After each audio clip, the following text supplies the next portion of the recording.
Hi everyone! Today we are going to be doing a little bit of multiplication review. So keep watching to review how to solve multiplication using a tape diagram, an array, or standard form. All right, so we are here reviewing some multiplication strategies that we have been working on. We are going to start with the one that is probably most recognized by the adults. Kids aren't immediately taught this strategy in third grade right now, but it does come along eventually. So we are going to use an example of how you can use it to solve multiplication. So our problem is 10 times 7. So you want to start off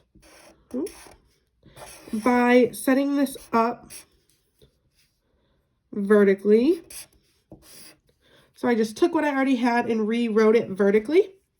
You will start by doing 7 times 0. So I have no groups, essentially. So that would be 0. Now, when we move to doing another place value, you want to add a 0 underneath that as like a placeholder. And you are going to then do 7 times 1. You'll put it next to your placeholder, which would be 70. And then you come down and add these up. So with this one, this was a pretty simple problem, but you can understand why this might be a preferred method when you're using bigger numbers, because everything is organized into columns and rows. You can visually see what is going on with those numbers. The problem is you don't know necessarily what is physically going on. You don't see these 10 groups of 7 anywhere. So that is where our other strategies come in. So the first one that we are going to go over is an array. This is usually the first one that's taught.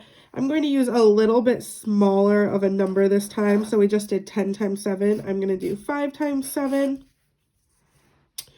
And we start this by organizing what is physically here. So this would be 5 rows of 7. So you can use whatever you want.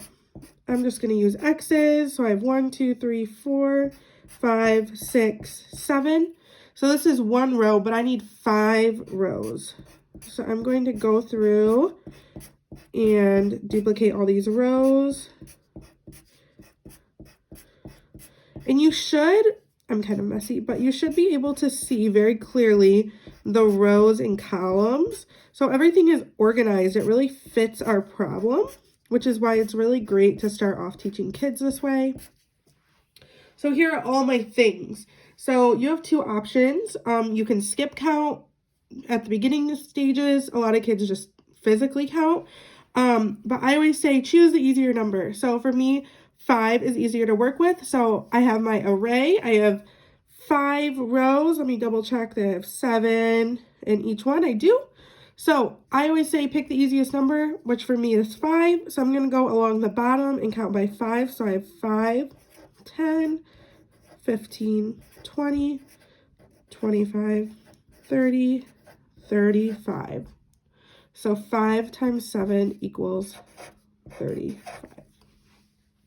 And this is great for beginning learners too, because worst case students can go through and add and hopefully see the pattern as we go on.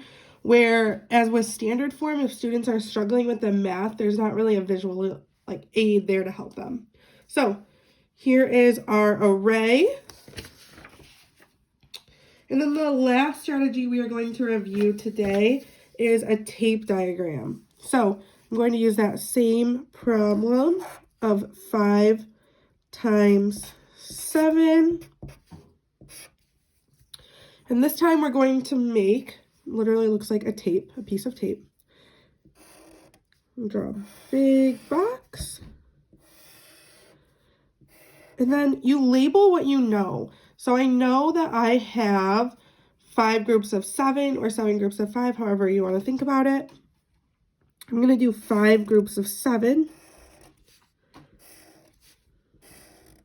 You want those groups to look even. Mine is a little bit off, but that's okay. So I'm going to label what I know. I know that I have 5 groups.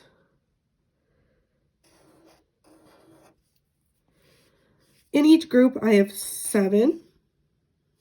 So I have 1, then the one thing I don't know is my total. So again, this kind of helps lay out the information for kids so that they can really see what is going on. So after I can go through and add all my 7s because I know there's 7 in each one.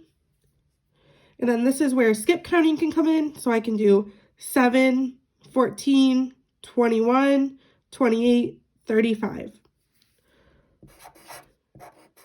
And this shows me everything I know and don't know in our problem, which is really helpful. So yeah, those are a few strategies we are learning. This is just a reference if you need it. If you have any other questions or suggestions, let me know.